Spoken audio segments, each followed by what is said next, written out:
Asik, apa kabar? Salam sehat selalu. Selamat datang kembali di Komik Komunikasi Asik, tempat dimana kita bakalan ngobrolin peristiwa seputar komunikasi dengan topik yang seru-seru pastinya.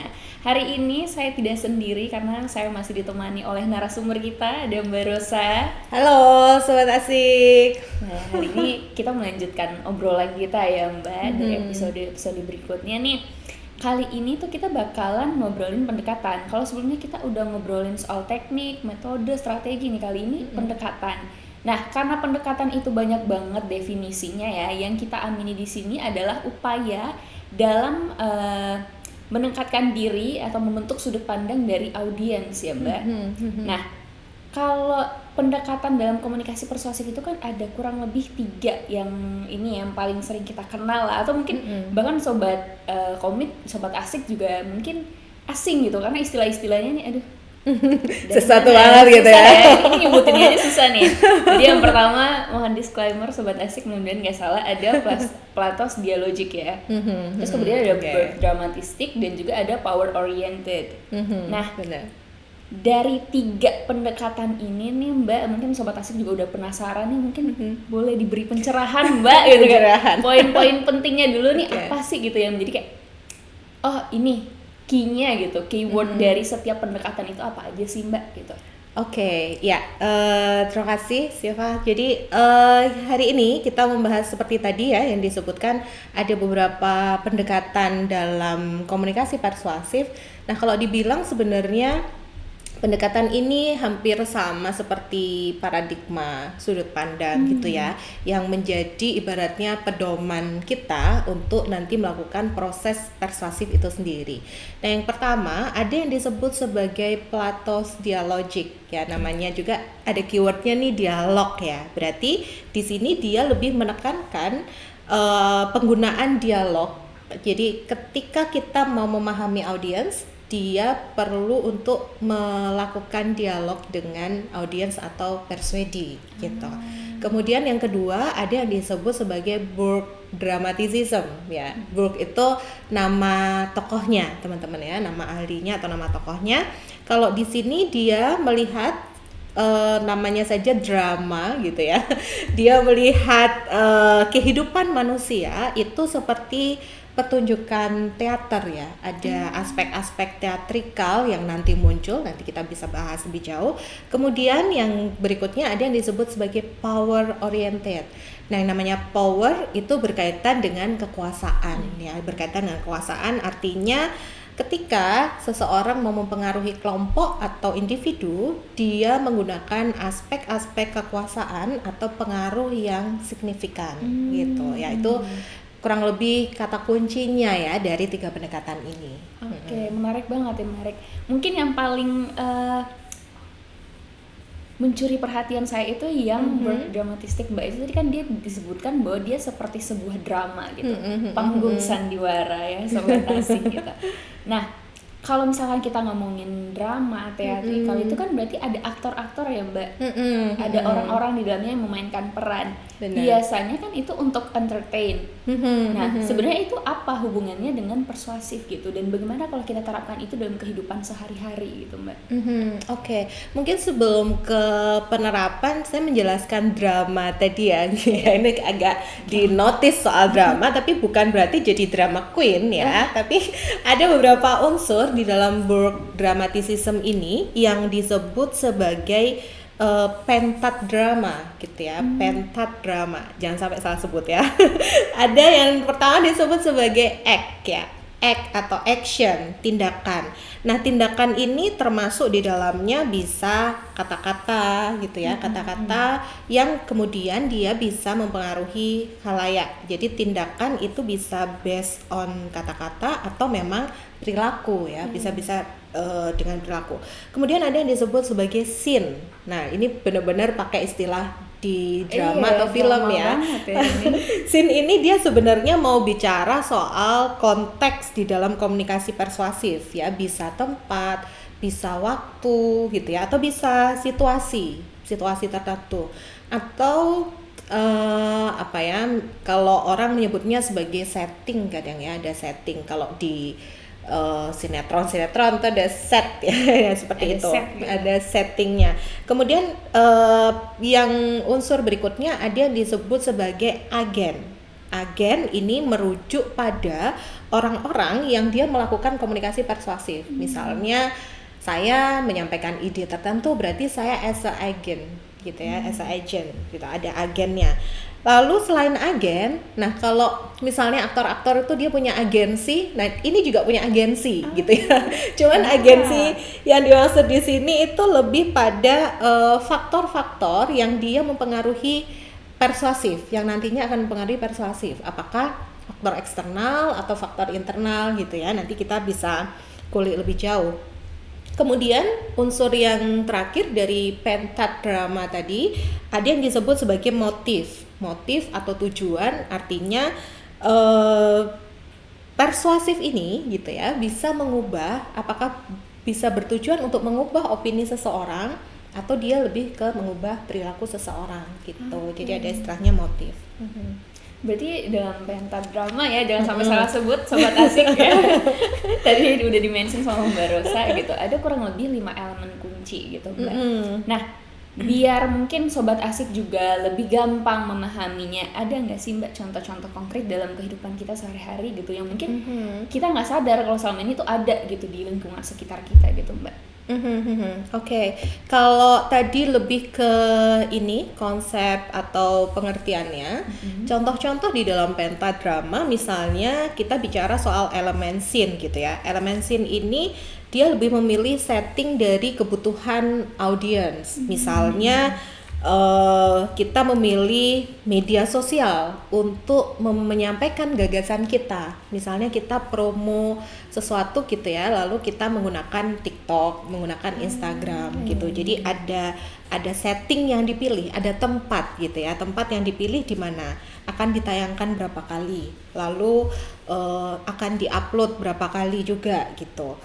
Soal yang berikutnya ada tentang agent tadi ya. Agent artinya kita perlu brand ambassador. Misalnya ada brand ambassador yang dipilih di situ, influencer atau pelaku utama di dalam iklan. Jadi dia sebagai personnya gitu ya. Atau kalau dalam konteks persuasif berarti dia adalah persuadernya. Si agent ini persuadernya. Kayak ada key opinion leadernya gitu. Betul, bisa disebut juga sebagai key opinion leader, tergantung nanti proses persuasif yang mau dipilih seperti apa. Lalu ada yang disebut sebagai action tadi. Nah, si influencer ini dia akan mempengaruhi dengan apa? Apakah dengan hal-hal atau dengan tindakan yang lucu-lucu gitu ya. Kalau kita lihat komedian-komedian hari ini tuh kadang di roll nurul gitu ya. Entah pakai fashion apa gitu ya, tiba-tiba ada aja yang dia lakukan supaya si audiens ini tertarik gitu. Jadi itu yang dinamakan sebagai act ya. Kemudian ada agency atau agensi. Agensi tadi artinya ketika brand ambassador ini menyampaikan sesuatu gitu ya, atau menyampaikan pesan, apakah kemudian dia didukung oleh tim yang baik atau tidak. Nah ini berarti faktor eksternal ya, apakah timnya mendukung atau tidak, teknologinya oke atau tidak. Nah itu ternyata cukup berkontribusi pada proses persuasif. Nah lalu juga ada misalnya kebijakan pemerintah. Waktu itu kalau nggak salah TikTok sempat tidak diperbolehkan untuk ini ya, jualan ya waktu itu. Jualan gitu ya. Nah maka itu sebenarnya ikut mempengaruhi dari agensi ini dalam konteks agensi. Jadi ada faktor eksternalnya.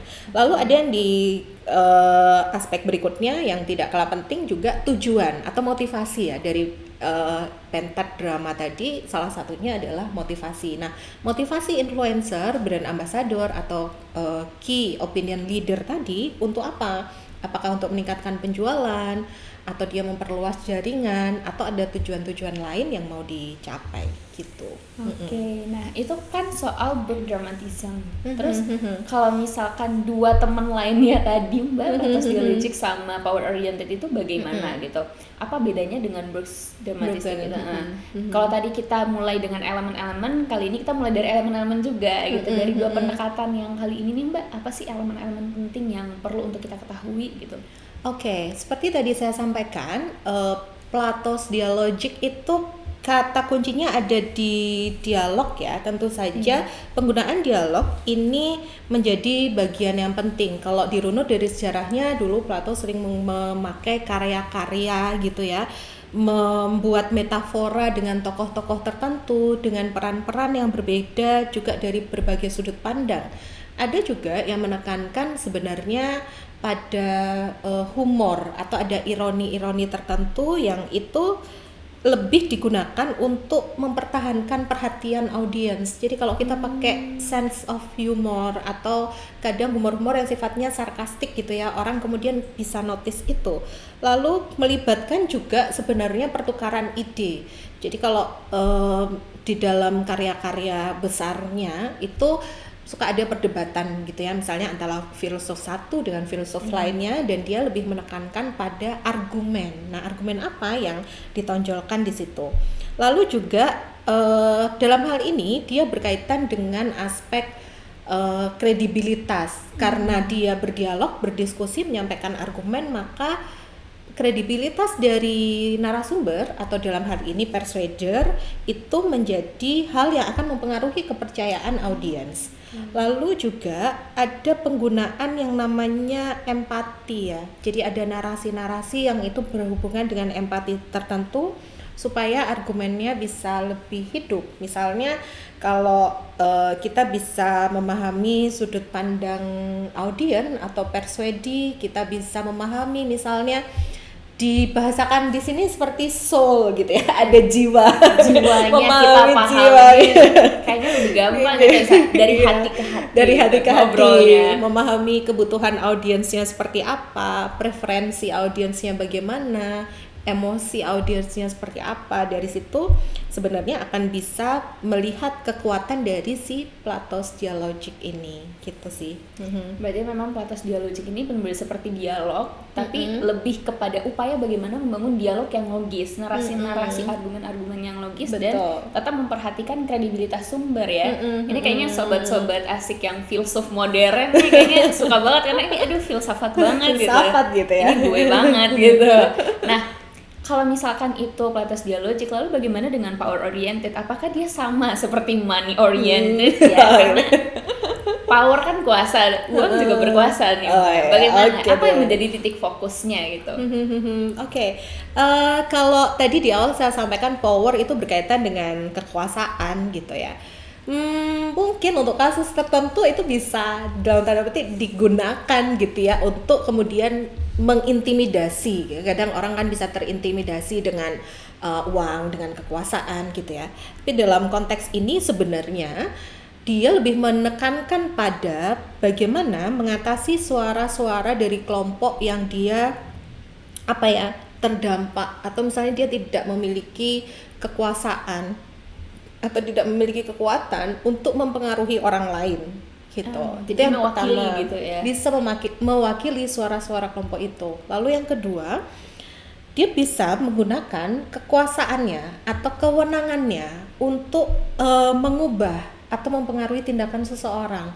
Misalnya dia punya kewenangan atau kekuasaan sebagai pejabat publik atau public figure misalnya, dia bisa menggunakan brandingnya gitu ya, atau personal branding dia untuk kemudian mempengaruhi kebijakan atau tindakan tertentu.